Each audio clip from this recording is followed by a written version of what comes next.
नमस्कार मित्रों, गुरुकुल के इस व्याख्यानमाला में आप सब लोगों का स्वागत है। मैं doctor Pankaj Kumar Mishra, associate professor Sanskrit, Saint Stephen's college, आप सब लोगों का स्वागत करता हूं। आज हम लोग जो अपना नया विषय चल रहा है वह है मृच्छकटिकम, और मृच्छकटिकम के ऊपर में चर्चा कर रहे हैं। जैसा हम लोग सभी जान रहे हैं कि हम इस पूरे प्रकरण को पूरी तरह से अच्छी तरह से समझना चाहते हैं, इनके विषय को, इनके बिंब को, इनके समाज, इनके चरित्र, इन सारे विषयों के ऊपर में हम चर्चा कर रहे हैं। शास्त्रीय पद्धति से यद्यपि इसका उल्लेख हम आप सर्वत्र प्राप्त करते हैं, ग्रंथ में भी आपको मिलेगा। इनके ग्रामर क्या हैं, इनमें अलंकार क्या है, इनमें छंद क्या है, इनकी वृत्ति क्या है, अर्थोपक्षेपक आदि जो भी शास्त्रीय विश्लेषण है वो प्रायः हमें उपलब्ध होते हैं।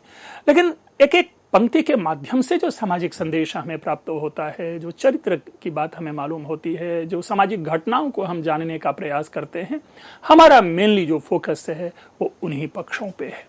यथा प्रसंग यदि कोई पद्य अच्छा आता है तो मैं कोशिश करता हूं कि उन पद्यों के साथ मैं एक तरह से न्याय कर सकूं। सेकंड एक्ट में जैसा हम लोग पढ़ते चले आ रहे हैं, हम लोग दरदुरक के प्रवेश के वृत्त को जान रहे थे, और हमने एक प्रश्न उत्पन्न करने का प्रयास किया है कि इस नाटक के द्वितीय अंक में दरदुरक की क्या भूमिका है, क्यों दरदुरक का प्रवेश करवाया गया है। तो दरदुरक के उस घटना को, उस चीज को समझ लें कि दरदुरक प्रवेश करता है। द्यूत वो एक तरह से कह सकते हैं एक यायावर है, वो राह चल रहा है, राह चलते जा रहा है, जुए के बारे में बोलता जा रहा है, अच्छाई बुराई, अपने जीवन किस प्रकार उसने जुए में जीता, तो उनकी पत्नी आई, उनके बंधु बांधव हुए, हारने के बाद क्या दशा हुई उसको हमने जाना। और उसी प्रवृत्ति में जब वो राह पे आगे बढ़ता जा रहा है तो देखता है कि संवाहक की पिटाई हो रही है जुए के कारण। वो बीच बचाव करता है, जो माथुर जो है उससे उसकी लड़ाई होती है, और काफी एक तरह से जो हॉट डिस्कशन एक कह सकते हैं कि रोषपूर्ण संवाद दोनों के मध्य होता है। और तदनुसार जब स्थिति यह आती है कि माथुर संवाहक को छोड़ने वाला नहीं होता, तो दरदुरक क्या करता है कि वहीं जो मिट्टी है, मिट्टी उठा करके माथुर की आंख में डाल देता है। नेचुरली वह क्षण माथुर के लिए पीड़ा का है, वो अपनी आंख रगड़ेगा और ऐसे से अंधेरा का बोध होगा और वह जमीन पर गिर पड़ता है। इसी क्रम में संवाहक जो है वो वहां से भाग जाता है अपनी जान बचा करके। जान क्या बचाना, असली चीज उनसे 10 सुवर्ण मुद्रा जो है वो माथुर लेना है, माथुर को लेना है, लेकिन उससे अपने को बचते बचाते वह वहां से भाग जाता है। और ये सारा का सारा जो व्यापार है, ये सारी की सारी जो भूमिका है, यह भूमिका दरदुरक के द्वारा की गई है। दरदुरक के द्वारा वह माहौल क्रिएट किया गया है। जब भाग जाता है संवाहक तो दरदुरक कहता है, अपने मन ही मन कहता है कि प्रधान सभिकः माथुरः मया विरोधितः। अपने मन में कहता है कि भाई मैंने ये जो जुए का जो सरदार है, जो जुए का जो प्रधान जुआरी है माथुर, मैंने उसका विरोध किया। तन्नात्र युज्यते स्थातुम, अब यहां ठहरना उचित नहीं। कथितम च मम प्रिय वयस्येन शर्विलकेन यथा किल आर्यक नामा गोपाल दारकः सिद्धादेशेन समादिष्टो राजा भविष्यति इति सर्वश्चास्मद्विधो जनस्तमनुसरति तदहमपि तत्समीपमेव गच्छामि। अब क्या होता है, अचानक एक ट्विस्ट आता है। ट्विस्ट क्या है कि जब इसने अपने इस व्यवहार के कारण यह कहा कि यहां रहना उचित नहीं, तो करेगा क्या, कहां जाएगा। तो फिर वो रिकॉल करता है, चेंज करता है अपने उस पूरे दृश्य को, और कथितम च मम प्रिय वयस्येन शर्विलकेन, कि मेरे प्रिय मित्र शर्विलक ने मेरे से कहा था। अब ये एक नई बात आई, शर्विलक यानी शर्विलक दरदुरक का मित्र है। अब शर्विलक जो कि दरदुरक का मित्र है, एक कह सकते हैं कि पूरे नाटक का प्रधान चरित्र है। मतलब मूल प्रधान फर्स्ट लाइनर नहीं है, लेकिन फिर भी यह जो है इसकी एक मुख्य भूमिका होती है। कि क्या कहा था शर्विलक ने कि यथा किल आर्यक नामा गोपाल दारक, कि आर्यक नामक एक ग्वाले का पुत्र है सिद्धादेशेन समादिष्टो राजा भविष्यति, उसके विषय में सिद्ध अर्थात ज्योतिषियों ने यह भविष्यवाणी की है कि वह राजा बनेगा।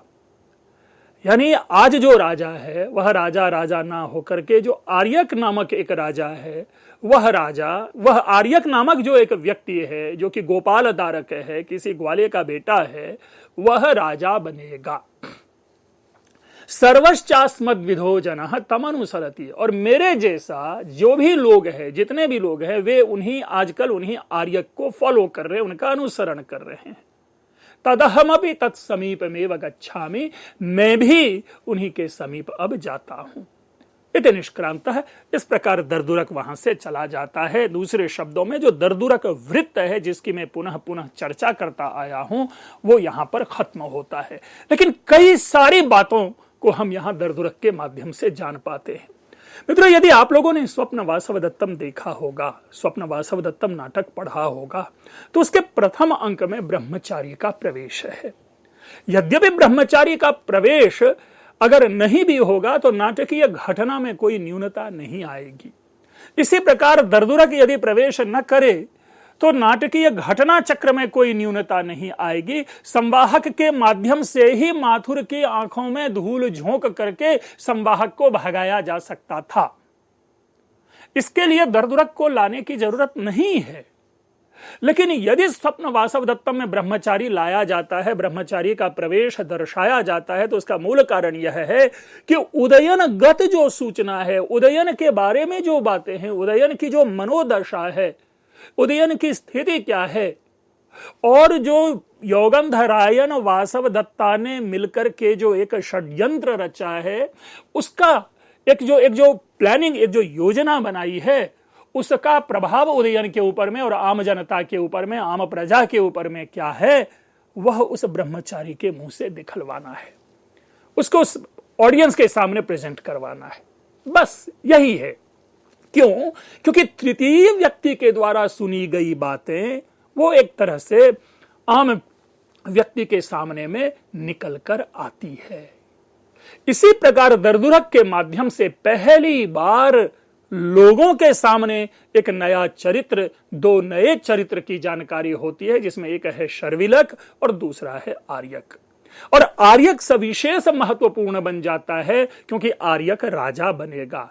तब राजा बनेगा जबकि अभी तक हम सभी लोग जानते हैं कि पालक राजा है। जो पालक, जो शकार है, जो खलनायक है, एंटागोनिस्ट है, वो शकार जो है वह उसका साला है, और वह अपने उस अधिकार का दुरुपयोग करते हुए जो आम जनता है उनको परेशान करता है। वसंत सेना जैसी जो सुंदरी युवतियां हैं उनको परेशान करता है, तंग करता है। तो इस रूप में हम आर्यक को पाते हैं और ये हमें मिलता है कि आर्यक राजा बनेगा। तो पाठकों को इसकी सूचना दिलवाना। दूसरा जो एक वृत्त है द्यूत का, जुए के, कि जुआ खेलना चाहिए या नहीं खेलना चाहिए, जुए के जो लाभ हैं, जुए की जो हानि है, उन सबको नाटककार कभी भी, चूंकि नाटककार ने जुए की योजना की है नाटक में, इसका यह कतई अर्थ नहीं है कि नाटककार यह समाज को संदेश देना चाहता है कि आप जुआ खेलें, जुए में गुण है, जुआ खेलते रहना चाहिए। नहीं, जुए के माध्यम से एक दृश्य चित्र उपस्थित किया गया है। इसके माध्यम से कहीं ना कहीं चारुदत्त के उस चरित्र को हमारे सामने प्रस्तुत किया जाएगा, जिस चरित्र के जिस पक्ष को अभी तक हम आप लोग नहीं जान पाए, क्योंकि जुए के बाद ही पता चलेगा जब संवाहक मिलेगा वसंत सेना से, और वसंत सेना के समक्ष जब संवाहक जो है वह चारुदत्त की प्रशंसा करेगा, तो उस प्रशंसा के बाद वसंत सेना का जो आकर्षण है चारुदत्त के प्रति वह और दृढ़ हो जाएगा, वह और गहरा हो जाएगा। एक तो यह है भूमिका। दूसरी जो मैं सामान्य रूप से कहता रहा हूं, मुझे अभी तक दर्दुरक नामक इस चरित्र या जो चरित्र है एक पजल्ड लगता है, क्योंकि जो नाम है इस नाम से यह ज्ञात नहीं कि दर्दुरक क्या है, लेकिन जो वृत्त है उस वृत्त से यह ज्ञात होता है कि यह निम्न वर्गीय चरित्र है, यह गौण चरित्र है, और तदनुसार इन्हें संस्कृत नहीं इनके द्वारा बोला जाना चाहिए था। लेकिन नाटककार ने इसके मुख से संस्कृत निकलवा करके हम जैसे लोगों के तर्क को और अधिक दृढ़ करने का प्रयास किया है कि आम व्यक्ति भी संस्कृत बोलते थे, क्योंकि एक जुआरी जुआ खेलते हुए संस्कृत बोलता है, माथुर से संस्कृत में बात करता है, संवाहक से संस्कृत में बात करता है, और अपनी सारी की सारी बातें संस्कृत में लाता है। जबकि अन्य चरित्र इस अंक में अगर आप देखेंगे तो कोई ऐसा प्रायः चरित्र नहीं मिलेगा जो कि संस्कृत में बोलता हो। तो एक प्रकार से यह भी प्रश्न बनेगा आपके सामने कि द्वितीय अंक के उस चरित्र का नाम लीजिए जो संस्कृत में बोलता है ना। वसंत सेना संस्कृत नहीं बोलती, मदनिका संस्कृत नहीं बोलती, संवाहक संस्कृत नहीं बोलता, माथुर संस्कृत नहीं बोलता, द्युतकर संस्कृत नहीं बोलता, चेटी संस्कृत नहीं बोलती, या अन्य जो भी चरित्र है वो कोई संस्कृत नहीं बोलती। सारे के सारे जो चरित्र हैं वे प्राकृत बोलते हैं। एकमात्र चरित्र दर्दुरक है जो कि संस्कृत बोलता है। अस्तु, तो यह दर्दुरक का एक वृत्त है, सूचना मात्र हम लोगों तक संप्रेषित करना, पाठकों को और अधिक सूचना देना कि एक शर्विलक जो है वो शर्विलक इसका मित्र है। शर्विलक ने यह कहा है कि आर्यक राजा बनेगा क्योंकि उसके विषय में जो है ज्योतिषियों ने भविष्यवाणी की है। तीसरी बात यह निकल कर आती है कि ऐसा प्रतीत तो होता है कि इंक्लिनेशन ऑफ जो शर्विलक है वो भी आर्यक के लिए है, क्योंकि जो आगे जो आने वाली पंक्ति है कि सर्वश्च अस्मद्विधः, यानी मेरे जैसा, यानी हम दर्दुरक के जैसा। तो हम दर्दुरक के जैसे जब बात कहते हैं तो दर्दुरक का मित्र है शर्विलक, तो शर्विलक भी दर्दुरक जैसे हुआ। तो अगर शर्विलक दर्दुरक जैसे है तो शर्विलक भी राजा को समर्थन, आर्यक को समर्थन दे रहा होगा। तो इसलिए हमारे जैसे जो लोग हैं, जो अच्छी सोच वाले लोग हैं, जो कह सकते हैं कि प्रजा के दुख दर्द को समझने वाला जो व्यक्ति है, वे सारे के सारे आर्यक को सपोर्ट कर रहे हैं। और यह सूचना दे करके हमारे सामने से दर्दुरक का प्रस्थान हो जाता है, दर्दुरक चला जाता है। मित्रों, इसके बाद जो संवाहक माथुर के पास से भागा है, वो भाग करके कहां गया, क्या किया, कैसे गया? क्योंकि जब मंदिर से वह भागा था या मंदिर की ओर भागा था, जब वहां से अपनी जान बचा करके, तब तो मंदिर भागा था। अब कहां गया? चूंकि धीरे धीरे धीरे ये नगर की ओर आ चला है, तो डरा हुआ है, सत्रासम परिक्रम्य दृष्ट्वा, भयभीत है, डरा हुआ है, भय है, क्योंकि उसके पीछे माथुर है। माथुर ने उसके नाक पे घूसा मार दिया है, नाक से रक्तस्राव हो रहा है। एक तो ये अलग पक्ष है, दूसरा पक्ष भय बना ही रहा है कि कहीं फिर पकड़ा जाऊं, फिर पिटाई हो जाएगी, क्योंकि हम पैसे दे नहीं सकते। तो अचानक उसकी दृष्टि एक घर के ऊपर पड़ती है। अच्छा घर होगा, अच्छा महल होगा। एतत् कस्यापि अनपावृत्त पक्ष द्वारकम गृहम। देखता है अनपावृत्त, मूल शब्द यहां पर पक्ष द्वार का मतलब क्या है? कह सकते हैं जो पक्ष यानी द्वार, जो एंट्री पॉइंट है, जो एंटर करने वाला जो है किसी का, जो पक्ष को कह सकते हैं किवाड़ जिसको कहते हैं, जो गेट होता है, गेट में जो घूमने वाला पल्ला होता है वो। तो पक्ष द्वारकम गेहम अनपावृत्तम, अगर अपावृत्त है ये कह रहा है अनपावृत्त, ये खुला हुआ है। ठीक है, तो इस खुले, या किसी का घर है जिसके घर का द्वार खुला हुआ है। तदत्र प्रविशामि, चलो इसी में घुस जाता हूं। मित्रों, जब लोगों की जान पे जान आती है, जब लोगों का मौत नजदीक दिखाई देता, जब लोग भय से त्रस्त होता है, जब किसी से अपने को बचाने का प्रयास करता है, तो ऐसे में यह व्यक्ति जो होता है खुद जहां भी कहीं द्वार मिल जाए उसमें अपने को प्रवेश करवा के अपने को बचाने की कोशिश करता है। यही काम संवाहक कर रहा है। वह उस घर में प्रवेश करता है, प्रवेशम रूपयित्वा, अर्थात वो अभिनय करेगा प्रवेश करने का। मंच पर तो महल नहीं दिखाई देगा, लेकिन अपनी एक्टिंग से वो प्रवेश करेगा घर में। जैसे ही घर में एंटर करता है, वसंत सेना दिखाई पड़ती है। वसंत सेना आलोक्य, अचानक उसको एक घर के भीतर एक कोई नारी दिखाई देती है जो वसंत सेना है। उससे अपने उस भय की दशा में संवाहक निवेदन कर बैठता है, आर्य शरणागतोस्मि, आर्या मैं आपके शरण में आया हूं, मित्रों फिर देखिए इस संबोधन को, आर्य शब्द है। उस संवाहक को यह नहीं पता कि यह वसंत सेना कौन है, उनको यह भी नहीं पता होगा शायद कि वसंत सेना एक गणिका है। उस संवाहक को यह भी नहीं पता कि वसंत सेना शायद निम्न कुल की है या उच्च कुल की है। लेकिन संबोधन आर्य, शिष्टाचार देखिए। अर्थात ऐसे सारे व्यक्ति जो हमारे अनुकूल होते हैं, हम उनके लिए आर्य शब्द प्रयोग करते हैं। तो आर्य का मतलब होता है सच्चरित्र, और जो हमारे प्रतिकूल व्यक्ति होते हैं उनके लिए हम अनार्य शब्द प्रयोग करते हैं, जिसका अर्थ होता है दुष्चरित्र। अभिज्ञान शाकुंतलम के 5वें अंक में शकुंतला को जब पूरी तरह से भरी सभा में बेइज्जत करके, अपमानित करके दुष्यंत निकालने की बात करता है और अस्वीकार करता है कि तुम मेरी पत्नी नहीं, तो शकुंतला का संबोधन भी बदल जाता है और भरी सभा में दुष्यंत को शकुंतला कहती है अनार्य, मतलब दुष्चरित्र, विरोधी। बाणभट्ट के शुक्रांशोपदेश में जब लक्ष्मी का वर्णन करेंगे, तो जब लक्ष्मी के दुष्चरित्र का वर्णन करते करते हम चले जाते हैं, तो वहां पर लक्ष्मी के लिए प्रयोग आता है यथाच इयम अनार्या। तो इस प्रकार से आर्य और अनार्य का देखिए, आर्य कोई रेस नहीं, आर्य कोई जाति नहीं, आर्य कोई वर्ण नहीं, आर्य केवल एक संबोधन है, एक विशेषण है जो श्रेष्ठ के लिए प्रयोग में लाया जाता है। मैं श्रेष्ठ शब्द को भी विड्रॉ करते हुए कहता हूं कि जो हमारे अनुकूल होता है वह आर्य है, जो हमारे प्रतिकूल होता है वह अनार्य है। क्योंकि जो मैंने अभिज्ञान का उदाहरण दिया उसमें वही दुष्यंत जब शकुंतला के अनुकूल था, शकुंतला के प्रेमी रूप में था, तो शकुंतला उसके लिए आर्यपुत्र शब्द प्रयोग करता है, आर्य शब्द प्रयोग करता है। लेकिन जब प्रतिकूल होता है तो अनार्य शब्द प्रयोग करता है। अस्तु, छोटी छोटी चीजें, नाटक में प्रयोग में लाई जाने वाली चीजें, कई सारे विमर्श का उत्तर हमें देता है। वसंत सेना अभयम शरणागतस्य, वसंत सेना स्वागत करती है उस संवाहक का। भाई निर्भय रहो, हे शरणागत, तुम जो यहां मेरे शरण में आए हो, अब तुमको किसी भी प्रकार का भय नहीं है, तो अभयम अर्थात भय रहित रहे। वसंत सेना चेटी, जो उनके साथ रहने वाली, जो कह सकते हैं मेड है, उनके हेल्पिंग हैंड है, उनको कहती है चेटी पिधे ही पक्ष द्वारकम। ठीक है, अब जो ये गेट है, जो घर का द्वार है, इस द्वार को बंद कर दो। चेटी तथा करोति।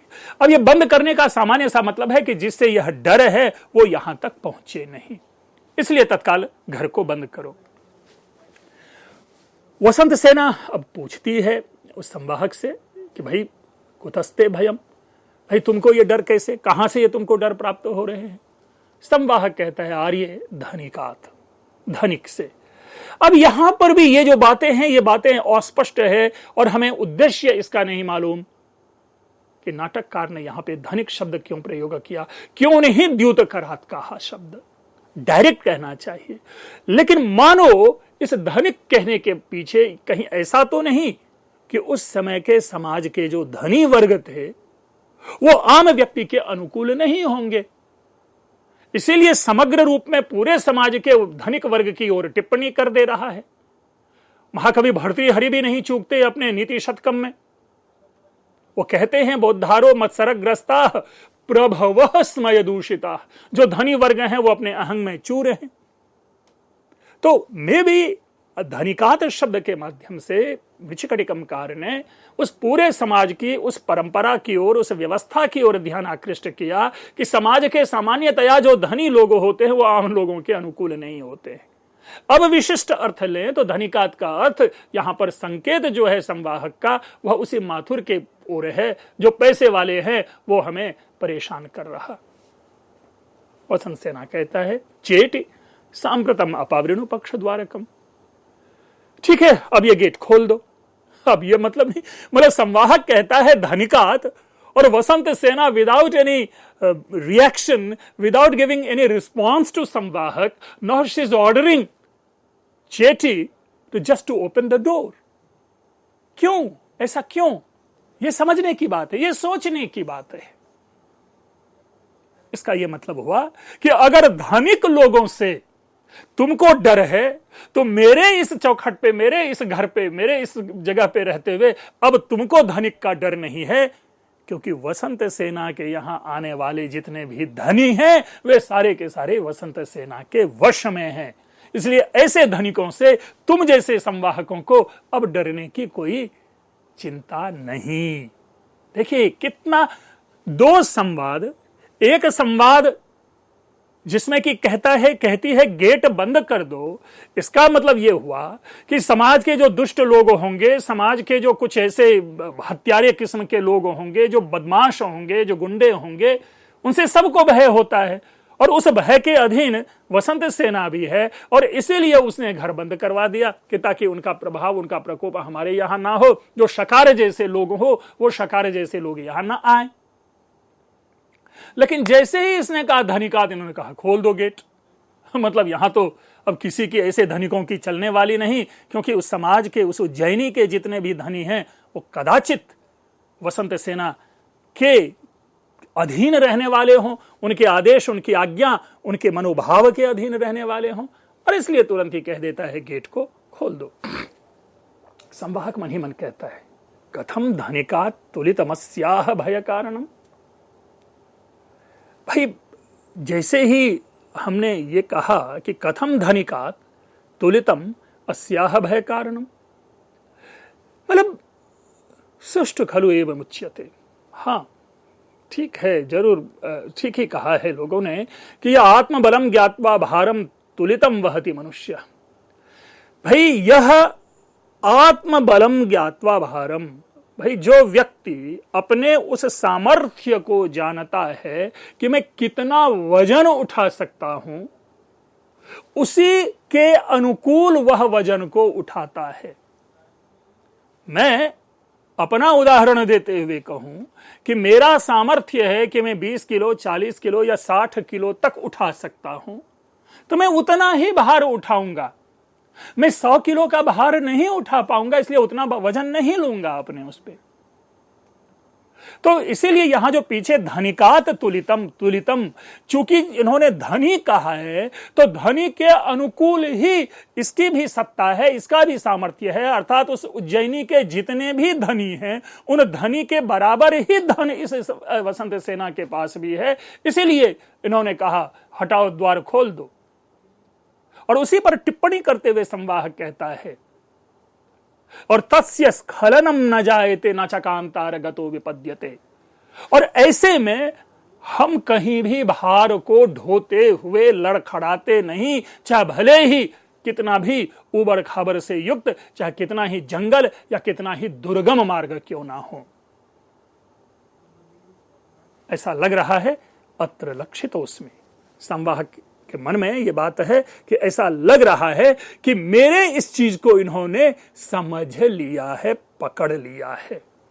अर्थात मेरा जो भय का कारण जो है, उस भय का जो कारण धनी है, उस धनी व्यक्ति के बारे में इनके मन में वो सारी बातें निकल गई, इसलिए इन्होंने मेरे भाव को पढ़ लिया है। माथुर अचानक दृश्य बदलता है सारा का सारा। इसी बीच में एक नई बात आ जाती है। अक्षिणी प्रमृज्य द्यूत करम प्रति। याद करें, दरदुरक उसकी आंखों में धूल झोंक कर चला गया था, उनके आंखों में दर्द था, ये जमीन पर गिर पड़ा था। अब थोड़ा सा स्वस्थ हुआ है, आंखों को पोंछ करके अब वो जो द्यूतकर उसके साथ दूसरा व्यक्ति जो है सहायक है माथुर का, उससे वह पूछता है अरे देहि देहि, अरे दो दो। ये देहि देहि से मतलब है यहां पर कि जो 10 सुवर्ण मुद्रा है, 10 सुवर्णम देहि, 10 सुवर्णम देहि, लौटाओ लौटाओ मेरे वो 10 सोने की मुद्रा दो। द्यूतकर कहता है भर्तः यावदेव वयम दर्दुरेन कलहायिताः तावदेव सपुरुषः अपक्रांतः। भाई जब हम आपस में लड़ झगड़ रहे थे, हमारी लड़ाई झगड़ा आपकी जब उस दरदुरक के साथ हो रही थी, उसी समय जो वो संवाहक है, वो जो जुआरी था, हारा हुआ जुआरी, वो यहां से भाग निकला। माथुर तस्य द्यूत करस्य मुष्टि प्रहारेण नासिका भग्नासीत। अरे हाँ, मुझे याद आ रहा है कि जब उस द्यूतकर यानी उस संवाहक के नाक पर मैंने मुष्टि प्रहार किया था, जब मैंने मुक्के से मारा था, तो उसका नासिका जो था वो टूट गया था। तदेहि, आओ मेरे साथ चलो, रुधिर पथम अनुसरावह। तो निश्चय ही उनके नाक से रक्त प्रवाह हो रहा होगा, खून बह रहा होगा, जमीन पर वह खून बढ़ा गिरा होगा। तो चलो उस जो खून वाले जो रास्ते हैं उस रास्ते के ऊपर चलते हैं और उसको देखते हैं, उसी से उसका अनुसरण करते हैं कि वह दुष्ट संवाहक किधर की ओर भागा होगा। द्युतकर भर्तः वसंत सेना गृहम प्रविष्टः सः। जुआरी कहता है, अरे सर चिंता मत कीजिए, वो तो वसंत सेना के घर में चला गया है, वसंत सेना के घर में प्रविष्ट हो गया है, इसलिए हमें उसी ओर चलना चाहिए। मित्रों, यहां पर एक सूचना मिल जाती है इसको, और वो सूचना यह मिलती है कि ये जो द्यूतकर जो संवाहक है वो वसंत सेना के घर चला गया है। मित्रों, इस परिचर्चा को हम आगे बढ़ाएंगे, आप लोग इसे सुनते रहें। यदि आप लोगों के कोई प्रश्न बनते हैं, कोई जिज्ञासा है इस विषय में, तो आप जरूर पूछें और मैं उसका यहाँ पर समाधान देते हुए अपनी इस परिचर्चा को, अपने इस व्याख्यान को हम आगे बढ़ाते रहेंगे। आप लोगों ने ध्यान से सुना, आप लोगों का बहुत बहुत धन्यवाद।